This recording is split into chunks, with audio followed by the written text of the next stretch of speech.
Assalamualaikum warahmatullahi wabarakatuh. Halo semuanya, kembali lagi bersama saya Malisa.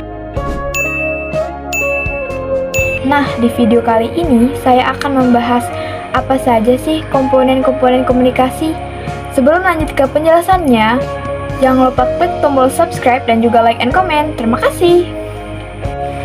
Nah, sebelum kita mengetahui apa saja sih komponen-komponen komunikasi, kita juga harus tahu apa sih komunikasi itu. Komunikasi adalah suatu proses pertukaran dan pemahaman informasi antara dua pihak atau lebih yang melibatkan penerima pesan, pengirim pesan, dan juga saluran komunikasi.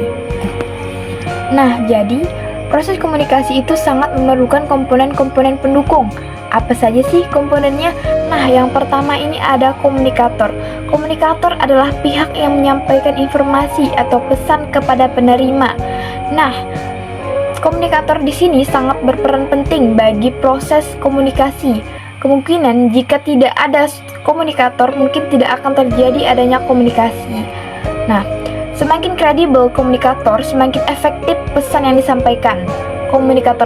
Komunikator juga harus memiliki kemampuan untuk menyampaikan pesan dengan jelas dan menarik.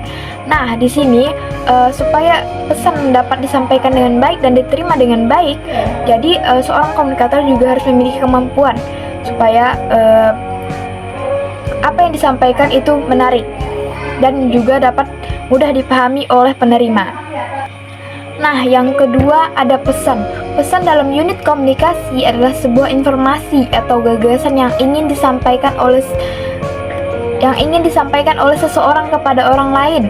Pesan dapat disampaikan melalui berbagai cara seperti lisan, tulisan, isyarat, atau media digital. Secara sederhana, pesan adalah inti dari sebuah komunikasi. Di sini juga ada beberapa jenis pesan. Yang pertama ada verbal atau kata-kata, nonverbal dan atau gambar, simbol dan lain-lain. Di sini pesan verbal yaitu pesan yang disampaikan melalui kata-kata baik lisan maupun tulisan. Sedangkan pesan nonverbal yaitu pesan yang disampaikan melalui bahasa tubuh, ekspresi wajah ataupun simbol-simbol. Yang selanjutnya ada penyusunan pesan. Pesan harus disusun dengan jelas dan menarik dan sesuai dengan konteks. Jadi supaya pesan tersebut dapat diterima dan dapat mudah dipahami, jadi pesan tersebut harus disusun dengan baik. Yang selanjutnya ada tujuan pesan. Pesan dapat bertujuan untuk menginformasikan, membujuk, menghibur, atau mendidik. Jadi juga kita menyampaikan sebuah pesan harus berisikan dengan tujuan tersebut, yaitu entah untuk memberikan informasi apa, membujuk atau menghibur, dan juga mendidik. Nah, yang ketiga ada media. Media adalah istilah yang sangat umum digunakan dan memiliki beberapa arti tergantung pada konteksnya. Secara sederhana, media dapat diartikan sebagai perantara atau alat yang digunakan untuk menyampaikan informasi atau pesan dari satu pihak ke pihak lainnya. Dalam konteks komunikasi ada beberapa media. Yang pertama ada media elektronik, yaitu media elektronik seperti televisi, radio, dan internet yang memungkinkan komunikasi cepat dan interaktif. Yang kedua ada media cetak. Media cetak seperti surat kabar, majalah, dan buku dapat menyampaikan informasi lebih detail. Dan yang ketiga ada media lisan.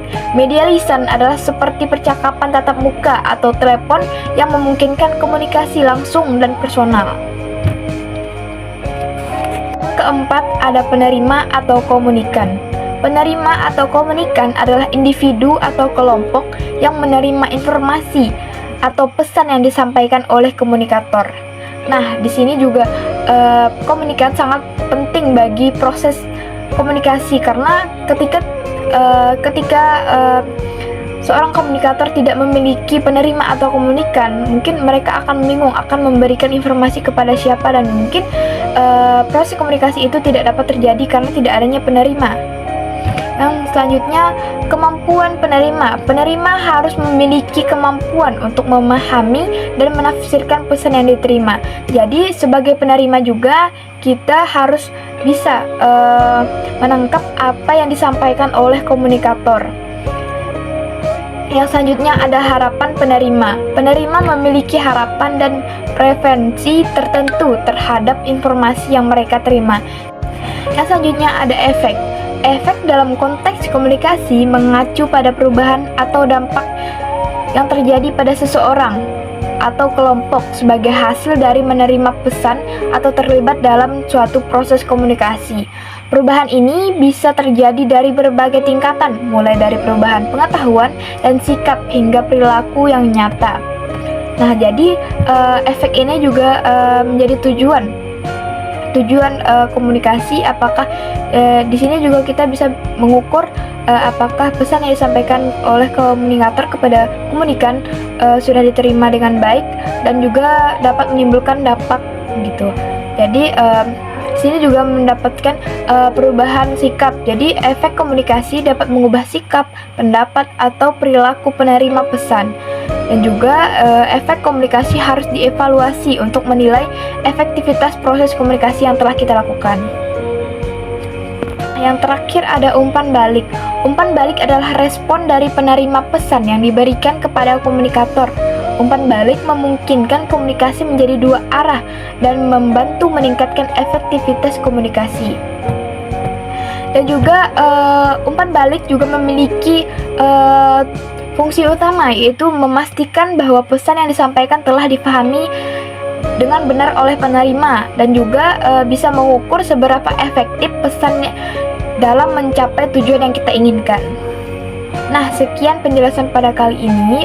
Mungkin yang dapat kita simpulkan dari pembahasan kali ini yaitu kita mengetahui nih apa saja sih komponen-komponen pendukung dari komunikasi ini.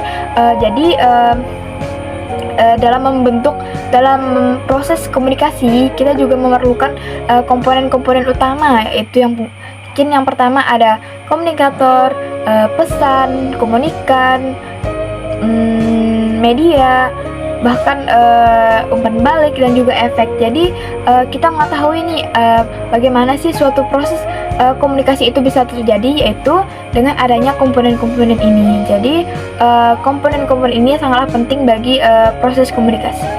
Semoga apa yang saya sampaikan ini semoga bermanfaat bagi kita semua. Terima kasih yang sudah menonton dan jangan lupa like and comment dan subscribe. Bye bye.